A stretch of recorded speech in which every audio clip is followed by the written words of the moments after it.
G'day everyone, I'm Adam, I'm the registered nurse here at CLO. I just wanted to run through a few things with you. So there's two in particular I wanted to show you. Med chart, I'm going to go through that in a lot of detail for you so you know every page of it that you need to, as well as the Webster Pak. So these are the medication packs that we give most of our medications out at CLO, and I'll explain to you where all the information is on these as well. Okay, so the first thing I'm going to start with though is the med chart.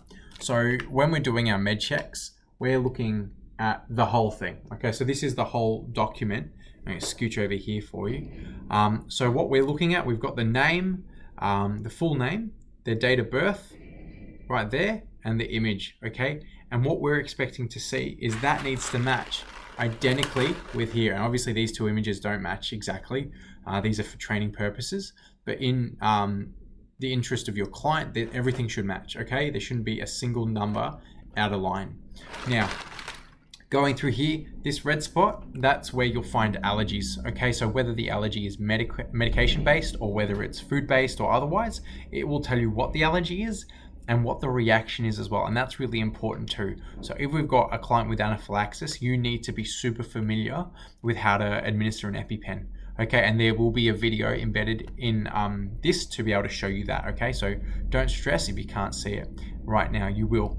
Okay, so here in this giant section here is where any special considerations are going to be mentioned. So whether the client needs the medication given with food, whether they can have it with juice or with milk or whatever other considerations, crushed, split, that's where you'll find the information. So if it's not here, you don't do it, okay? This is a legal order from the doctors, okay? So it has to be clearly labeled here. All right, so let's keep going through. Oh, actually, before I do that, this at the very top here, I don't know if you can really see that. So it says chart number 1 of 1. So what we're looking at is if it says 1 of 2, that means there's another chart that you need to look for. Okay, it might be that the client has so many medications that it covers 2 charts. Be careful, always look, all right? Once you get familiar with your client, you'll know whether there's 1 or 2 or 3, but for the first few times you work with anyone, always check for this information. So as we keep going, we've got some information here. These are just additional pages for medication as well as telephone orders. These aren't something that we use. But if we scooch over to the next page, this one in particular that's green, this one's really important to note. These are short-term medications. Okay, you can see it written there. You can see it written up the top here. Now, again, professional orders just from the doctor only. And these are for things like antibiotics. Okay, so you've got them there, antibiotics. Again, we've got a signature and a start date, but in this instance, we've got a signature and an end date as well. So we know when to stop giving the medication. And when you see lines like this, what that is telling you is from this date onwards, we're not given any more. And a bit difficult to read there, but it says it's cease. So it means it's ended. So cease or ceased means it's ended or no longer being given. And obviously the doctor needs to sign that too. So the signatures all should match, okay? So, and what you can see here is like we've given it for as long as we can up here, but there've been 2 more additional days of the exact same medication. So I think that ends up being 14 days all up, and then they've just ended it. So it's the same medication, but just gone over 2 lines. All right. So that's really important to note too. So you're always looking at the medication, especially if your client has had a visit to the GP since you've looked after them. And then we move on, and this is the regular medication. Okay. So what you're seeing there are regular meds. Zooming in for you here. Again, client's name as well as the date of birth should be at the top. But then you've got each kind of box here. So these are like the boxes have each medication in it. So you've got a medication there. That's the medication name. You've got the prescriber signature, so the doctor's signature, start date. And because this is a regular medication, there's no end date, okay? So there's no time that this is meant to end, so we're gonna continuously give it until otherwise told. The dose, the route, and the frequency, so how often are we giving it? So in this instance, it's once a day, but on alternating days, here we've got the time. So each medication has times in which they're expected to be given. And up the top here, what will you do as the person giving it? You write the date in. So each line down, each column, is the date. is a date is a date. So today's date, the next day's date, all the way through. Okay, you need to double check every medication. So the way we look at it, you know that this is a legal order because it has the prescriber's signature and the start date, but you also see everything here. So if we're checking our rights, for example, we've got the right person. Let's say we've compared this against the Webster Pak, so we know the right person is there. The right medication, we've got the right dose, the route, the right time as well. So these are the things that we're looking for. All right, part of the right person though, if I can open it up, is checking that front page. So we're checking the right person. That's what we're looking for. Yeah, until we're obviously looking at the person in front of us. Once we look at them in front of us, then we're comparing this to them. All right. So back to the regular meds. We're checking each medication. We're checking the time. Has it been given before? Has someone already given the 8 o'clock medications and you weren't aware of it? Maybe they hadn't signed for it yet. That's important. Always double check if you're working with lots of other people. But as we continue past these regular medications, we've got another page of regular medications. But here we've got the PRN section. So what we're looking at is the medication that's when required. Okay, so when the medication is required for Gwen Walker, and obviously there are various medications here. Every chart will look different. This is a training chart, which is why it looks messy. I've been using this to assess people with. So do understand that the way we document on this chart is slightly different to the regular medication. So I'll draw your attention to the paracetamol up here. So we follow a date, time, quantity, and signature across, and then each subsequent dose that we give goes down the line and then crosses and goes down. Okay, so the date, you write the date in, you write the time in, you write the amount given, and then you sign for that too. Again, we're following all the information here: right person, right medication, right dose, right route, and right frequencies there for the time. That's how we know. All right.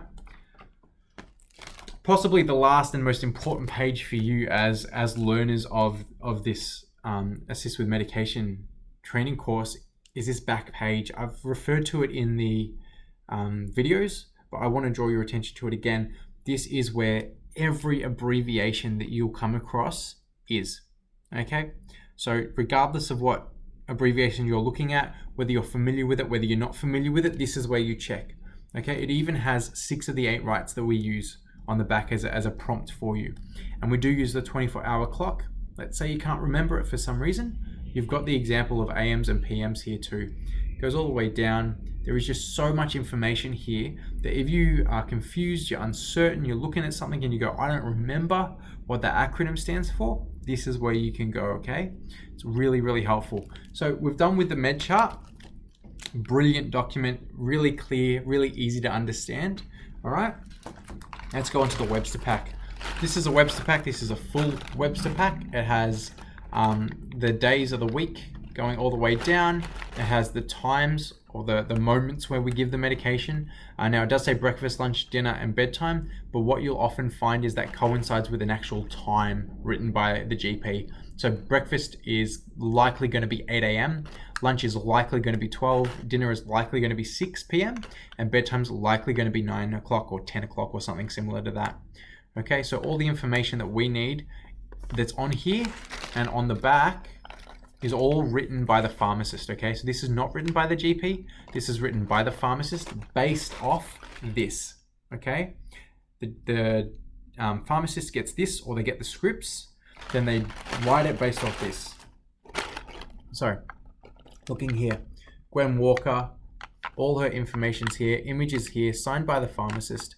In this red base, I know it's a bit hard to read. I'm not expecting you to until you see one in person, but this is where all those warnings are. Okay, so all those warning labels, you know, do not operate heavy machinery, those kinds of things are going to be there. Any special medicine information is going to be on the front as well. So we've got Lenoxin there, you can kind of just see there, 62.5 micrograms. It's given on alternating days, so it tells you which days that we're giving it with a Y standing for yes. Okay, so Monday, Wednesday, Friday, and Sunday, this medication is being given.